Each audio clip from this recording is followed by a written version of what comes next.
That night, the hospital room was quiet except for the faint beeping of machines, and as Sarah sat by her young son Liam's bedside, her heart felt heavier than ever before because the doctors had said he was fighting a high fever and his tiny body was weak.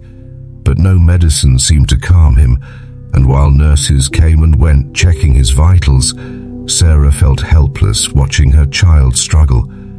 So she leaned closer and whispered softly, her trembling voice carrying the only thing she had left to give: comfort. And as her words filled the air, Liam stirred, his tired eyes fluttering open, a small tear slipping down his cheek. And though he could barely move, his lips curved into the faintest smile, because it was not the medicine, not the machines, but his mother's voice that reached him, reminding him that he was not alone.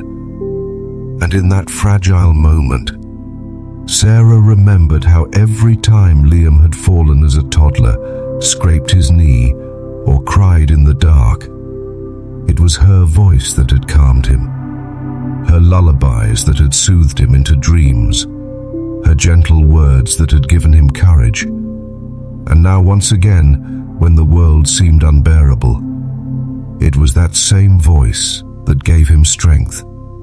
So she kept talking to him, telling him stories of the time he took his first steps in the garden, the time he laughed so hard milk spilled from his nose, the time they baked cookies together and made a mess of the kitchen. And with each word, his breathing steadied, his small hand clutching hers tighter, and Sarah felt the invisible bond that no illness, no distance, no hardship could break. The bond of a mother's love spoken through her voice. And as the hours passed, she thought about how fragile life really was, how quickly health could turn into sickness, how laughter could turn into silence, and she realized that all the little moments she sometimes overlooked were in fact treasures she could never replace. So she spoke even more, whispering prayers, humming lullabies, sharing memories, filling the sterile room with warmth. And as she did, Liam seemed to drift between sleep and wakefulness, comforted not by medicine, but by love. And Sarah saw how powerful something so simple could be, how words, when spoken from the heart, could carry strength deeper than any cure.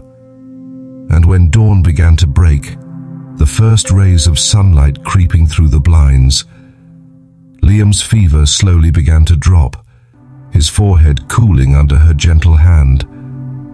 And though the doctors credited the treatment, Sarah knew in her heart that something deeper had happened that night, because she had seen it in his eyes, that flicker of peace, that soft smile when he heard her voice, and she understood that love had spoken louder than fear, that a mother's voice had reached her child in a place no medicine could touch.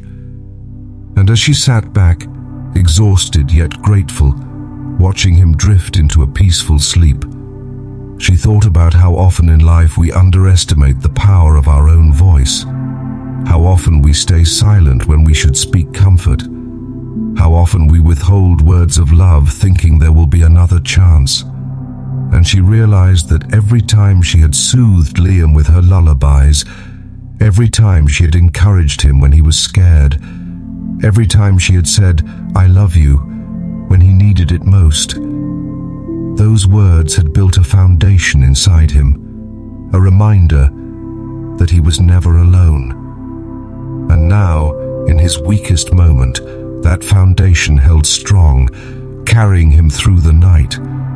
And Sarah promised herself she would never hold back words of love again, never stay quiet when her voice could heal, never assume tomorrow was guaranteed, because life gives no warnings before it takes away chances.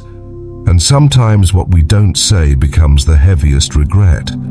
And so this story is not just about Sarah and Liam, but about all of us, because every one of us carries within us a voice that can heal, inspire, and protect. A voice that can calm storms, mend broken hearts, and give courage when everything else fails.